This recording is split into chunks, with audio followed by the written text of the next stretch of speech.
Halo guys, gua Sanzaime. Di video kali ini Mimin membahas One Punch Man chapter 220. Pada chapter kali ini terjadi hal yang menarik karena kita melihat Blue yang mencoba untuk membunuh Amaimas yang sedang dibawa oleh Saitama, tapi untungnya dicegah oleh Genos. Blue beranggapan kalau kelakuan Saitama yang melindungi Amaimas ini adalah pengkhianatan sebagai pahlawan. Kemudian yang menarik adalah peliharaan Saitama yaitu Black Sperm yang memberikan pendapat cerdas tentang konflik saat ini yang memanas antara New Heroes dan juga asosiasi pahlawan. Sebelum mulai video ini, jangan lupa buat klik like dan subscribe, dan Mimin mau berterima kasih kepada Noel atas 50 ribunya. Dengan pesan, Hidup Jokowi! Oke lah, nggak usah lama-lama, langsung aja kita bahas One Punch Man chapter 220.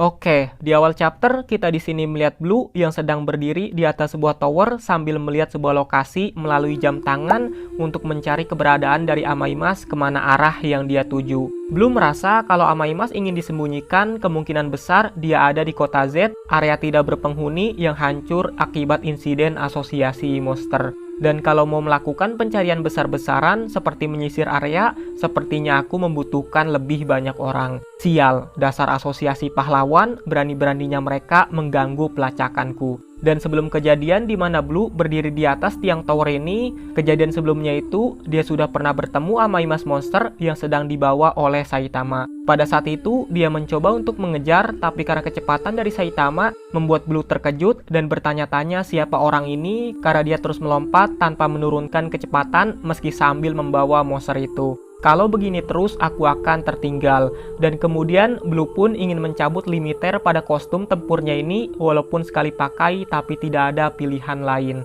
Lalu seluruh listrik pun mengaliri tubuh dari Blue dan sudah bersiap untuk pose melompat. Well, Blue pun langsung melompat dengan sangat cepat dari bangunan ke bangunan hingga akhirnya hampir mengenai atau mendekati Saitama yang sedang membawa Amaimas monster. Tapi tiba-tiba aja ya muncul Genos yang menghalangi Blue untuk mendekati Saitama dan menyuruhnya untuk berhenti. Blue pun terkejut, padahal sedikit lagi dia mendekati Saitama. Dan kemudian mereka pun saling berdiri di atas bangunan karena Genos yang menyetop Blue, sedangkan Saitama masih terus membawa Amaimas pergi. Pada saat itu Genos bertanya, siapa kau ini sebenarnya? Tapi berbeda dengan Blue yang dimana dia sudah kelelahan sambil merasa gagal karena Saitama pun sudah kabur semakin menjauh. Kemudian berkata kepada Genos, seorang pahlawan profesional membawa kabur monster. Itu sudah diberitakan juga, sekarang mustahil untuk merahasiakannya. Jangan bilang kepadaku bahwa asosiasi pahlawan berniat melindungi Amaimas. Dan siapa sih si botak cepat itu? Tergantung jawabanmu, ini bisa jadi tidak berakhir dengan damai. Sambil berpose siap untuk kuda-kuda bertarung. Nah, Genos pun yang melihat hal itu masih santai menanggapinya, tapi justru mengomentari tentang reaksi energi tinggi dari lengan kanan orang yang ada di hadapannya ini alias Blue. Dia mengenakan senjata khusus dan itu bukan perlengkapan yang bisa dimiliki orang biasa. Dan itu juga senjata yang sangatlah kuat. Orang yang belum terdaftar dalam daftar nama pahlawan dilarang membawa senjata berbahaya secara berlebihan yang kemudian menodongkan tangannya kepada Blue sambil bersiap untuk menyerang juga. Intinya pada titik ini Genos masih belum tahu siapa orang yang ada di hadapannya dan dia menganggap kalau orang yang ada di depannya itu masih warga sipil dan belum terdaftar sebagai pahlawan. Nah, mendengar ucapan dari Genos, Blue pun membalas kalau kau sendiri juga sudah beraksi sejak masih belum terdaftar sebagai pahlawan kan? Jadi bagaimana bisa-bisanya kau berkata begitu? Aku juga sudah menyelidiki latar belakang para pro hero yang punya kemampuan tempur tinggi sampai batas tertentu. Lagi pula, aku juga bukanlah orang sipil, namaku adalah Blue dan aku adalah pemimpin dari New Heroes. Setelah itu, Genos pun paham dan tidak mengarahkan senjatanya lagi kepada Blue. Dia berkata, New Heroes ya? Begitu ya? Kalau begitu, kita tidak perlu bertarung. Tapi Blue pun ingin bertanya sesuatu karena kegiatan tugas pahlawanku baru saja diganggu olehmu. Apa yang akan dilakukan si botak berjubah itu terhadap Amaimas? Kemudian Genos pun menjawab, aku pun tidak tahu. Tindakan itu tidak ada hubungannya dengan kehendak dari asosiasi pahlawan. Saitama Sensei itu tidak terikat oleh siapapun. Mendengar itu, Blue pun terkejut seperti bingung dan melihat Genos yang ingin pergi begitu aja. Blue pun mencoba untuk mencegah karena kau itu pahlawan kelas S kan? Kenapa bisa bertindak diam saja? Jadi tunggulah dulu. Tapi walaupun begitu, Genos pun akhirnya pergi dan meninggalkan Blue sendirian. Nah, karena tindakan dari Saitama ini, Blue pun merasa kalau segala hal mengenai asosiasi pahlawan itu sudah busuk, baik manajemen maupun dengan pahlawan yang bernaung di bawahnya. Tidak mungkin untuk membentuk kerjasama dengan mereka. Nah, dengan kata lain, tindakan Saitama ini tidak mencerminkan sebagai pahlawan karena menurut Blue, yang dia lakukan ini adalah tugas pahlawan dan Genos malah menghalanginya. Dan tindakan yang dilakukan Saitama ini seperti apa yang dibilang Genos tidak ada hubungannya dengan asosiasi pahlawan karena itu kemauan dari Saitama sendiri. Nah, Blue pun merasa kalau ini adalah tindakan busuk dari asosiasi pahlawan. Dengan kata lain, Saitama ini orang yang sudah busuk dan pengkhianatan terhadap esensi sebagai pahlawan. Sebelum kemudian ada pemberitahuan mengenai kemunculan monster dari jam tangan milik Blue dan seharusnya Blue pun nanti bakal berubah pikiran tentang Saitama di chapter kedepannya. Setelah itu, Shin pun berpindah ke markas asosiasi pahlawan. Saat ini ada Forte yang terus menguap tapi lebih ke mengeluh dan itu membuat Chaintooth kesal kepada Forte karena helaan napasnya itu menjengkelkan. Lalu Butterfly DX pun berkata, kalau ada yang mau kau bilang katakan saja tapi tidak untuk meminjam uang. Nah, tanpa basa-basi, Forte pun berkata, aku telah direkrut oleh New Heroes. Di sini awalnya Forte seperti menyombongkan dirinya kalau perekrutan kepadaku ini kompensasinya sangatlah besar dan mereka meminta kepada Forte sama ini. Hanya berdasarkan pendapatan bulanan tetap jumlahnya hampir 2 kali punyaku sekarang. Mereka pasti telah menemukan seseorang dengan bakat langka milikku yang terkubur di dalam ranking A terbawah dari asosiasi pahlawan. Tetapi rasanya aku seperti mencampakkan kalian semua dan itu yang justru membuatku frustasi. Nah, yang kocak adalah di saat Forte merasa sombong karena direkrut, tapi Chaintooth dan Butterfly DX juga ternyata sama-sama telah direkrut dan mereka juga memberikan pamflet dan kontrak sambil memperlihatkan kertas yang berasal dari New Heroes. Well, melihat hal itu Forte pun jadi terkejut karena ternyata bukan dia saja yang direkrut oleh New Heroes, tapi kemudian mengalihkan dengan bertanya, jadi apakah kalian akan pindah kepada New Heroes?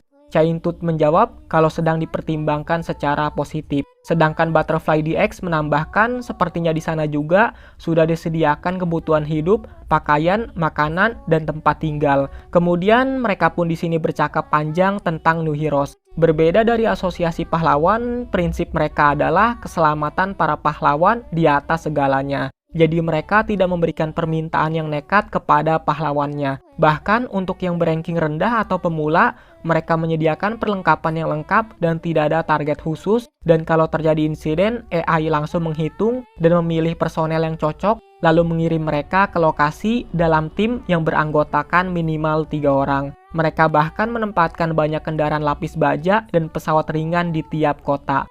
Batasan yang dikenakan adalah kira-kira cuma penalti penghapusan registrasi bagi mereka yang kurang punya kesadaran terhadap aturan. Nah, di sini momen kocaknya adalah Black Sperm yang mencoba untuk mengambil roti yang ada di meja, tapi karena dia pendek, Chaintooth pun dengan baik mengambilkan makanan itu dan kemudian memberikannya kepada Black Sperm. Nah, dengan fasilitas yang diberikan oleh New Heroes yang begitu mewah, mereka pun jadi mempertimbangkan untuk masuk dan justru lebih sulit mencari alasan untuk tidak pindah. Setelah itu, percakapan pun hening sebentar karena Forte baru memikirkan siapa yang akan mengurus rover jika mereka bertiga pindah. Nah, sambil mengunyah makanan, Black Sperm pun berkata dalam hati, semuanya mulai menjadi menarik. Dalam era di mana pahlawan harusnya saling bekerja sama, mereka malah saling menghancurkan satu sama lain. Asosiasi pahlawan baru didirikan untuk beberapa tahun dan sudah mulai ditelan oleh kekuatan yang baru. Mungkin serangan asosiasi monster ada gunanya juga, benarkan Rover? Tapi apakah kelompok pahlawan dari New Heroes itu akan menjadi ancaman bagi kita? Jawabannya adalah tidak. Karena pada dasarnya kebanyakan manusia itu adalah makhluk hidup yang lemah. Tidak peduli seberapa bagus kepemimpinannya, seekor monster raksasa tidak akan kalah dari gerombolan semut. Tapi hal yang menakutkan dari asosiasi pahlawan adalah dengan adanya Saitama dan juga Tatsumaki. Mereka memberikan lisensi kepada monster yang harusnya tidak pernah boleh dibiarkan mengamuk. Dibandingkan mereka, pahlawan baru yang jinak dan tamah itu tidak akan membuatku takut sama sekali. Dengan seluruh umat manusia di bawah tekanan terus-menerus, kemunculan grup baru mungkin akan meredakan tekanan untuk sementara. Tetapi, melemahkan asosiasi pahlawan mungkin akan melemahkan umat manusia juga. Bisa dikatakan situasi sekarang ini menguntungkan bagi kita dan aku hanya perlu makan makanan anjing dan menunggu waktu saat kesempatanku datang dan pada saat itu pasti akan tiba. Nah, di saat Black Storm sedang memikirkan sesuatu dengan cerdas, Saitama pun muncul sambil menenteng makanan anjing untuk diberikan kepada Rover. Nah, melihat Saitama yang membeli produk makanan anjing itu, Butterfly DX pun protes dan langsung berkata, "Apa-apa nih? Rover tidak akan bisa makan ini, kau juga harus memikirkan keseimbangan gizi saat memilih makanannya. Dan kau hanya membeli yang paling murah kan? Dan bukankah ini untuk anjing dewasa? Rover itu baru berumur 4 bulan. Tapi yang lucu adalah Rover seperti berkata sesuatu seperti tidak apa-apa dan biarkan aku makan sambil mengeluarkan lidahnya. Nah, ke arah Saitama yang salah membelikan makanan, Butterfly DX pun dengan sangat peduli akan membelikan makanan anjing sendiri dan mungkin inilah yang menjadi alasan kenapa Butterfly DX dan lainnya tidak bisa meninggalkan Rover pada Saitama begitu saja. Caintut juga menambahkan untuk membeli mainan gigitnya yang baru karena yang lama sudah hancur. Dan entah kenapa situasi saat ini lucu banget karena pemilik dari anjing itu alias Saitama lebih nggak tahu apa-apa tentang peliharaannya daripada orang lain. Nah, setelah percakapan tentang makanan anjing selesai, Forte pun bertanya kepada Saitama, "Ngomong-ngomong, apakah kau juga sudah direkrut?" Dan Saitama pun bingung apa yang barusan dimaksud oleh Forte. Tapi tiba-tiba aja ya, muncul gerombolan orang yang memanggil Saitama. "Pahlawan kelas A Capet Baldi, kami datang untuk merekrutmu sebagai calon petinggi kami." Nah, mendengar hal itu, Forte pun terkejut bukan main karena Saitama dapat perlakuan sebagai petinggi dan apakah itu dari New Heroes. Dan One Punch Man chapter 220 pun selesai di sini.